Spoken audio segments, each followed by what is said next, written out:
एक गांव जहां लोग मोहब्बत से रहते थे।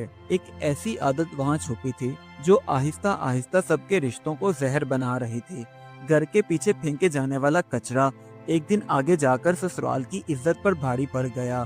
और यूं शुरू हुई एक ऐसी हकीकत पर मबनी कहानी जिसमें सफाई और बदनामी के दरमियान बस एक दीवार का फासला था। छोटे से गांव में जहां लोग सादा जिंदगी गुजार रहे थे, हर घर के पीछे कचरा जमा होना वहां एक आम सी बात थी। लेकिन ये मामूली सा कचरा एक दिन आगे जाकर बड़े हादसे की बुनियाद बनने वाला था। इस बारे में कोई नहीं जानता था।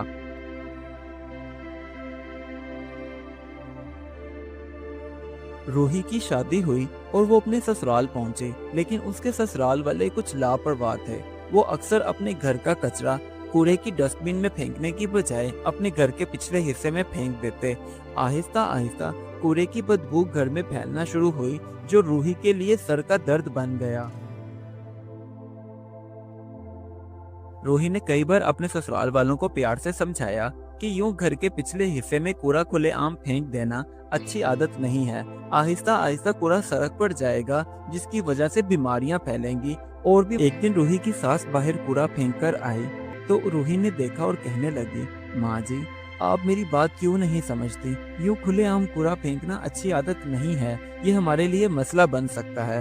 तो उसकी सास गुस्से से बोली, जब मसला बनेगा तो देख लेंगे, तुम मेरी सास मत बनो। का दिन इतना ज्यादा बढ़ गया कि वो सड़क तक पहुंचा तो वहां से गांव का एक आदमी चलते हुए जा रहा था कि अचानक उसका पांव फिसला और वो वहीं गिर गया, जिसकी वजह से अब हर नजर रूही के घर की तरफ उठी और इल्जाम लगना शुरू हो गए।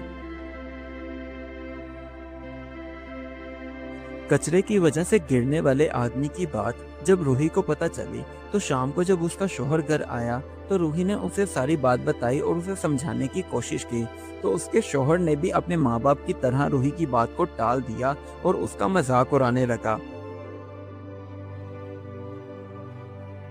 एक दिन रूही के ससुराल वाले उसे ही बुरा भला कहने लगे। उसकी सास कहती, ये जब से आई है तब से हमें एक ही बात कहती रहती है, माँ जी कूड़ा बाहर मत फेंको, हमारे लिए बहुत बड़ा मसला हो जाएगा। लो अब लोग हमें बातें करने लगे हैं। और इसकी एक रात रूही सो ना सकी और मुसलसल गहरी सोचों में गुम थी।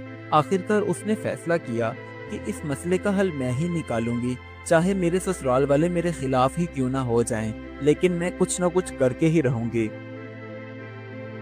कचरा इतना ज्यादा था कि रूही उसे एक दिन में तो ना समेट सकी, इसलिए वो रोजाना थोड़ा थोड़ा समेटने लगी। देखते ही देखते उसके ससुराल वालों को भी इस चीज का एहसास हुआ कि उनकी बहू बिल्कुल ठीक कर रही है, इसलिए उन्होंने भी अगले दिन से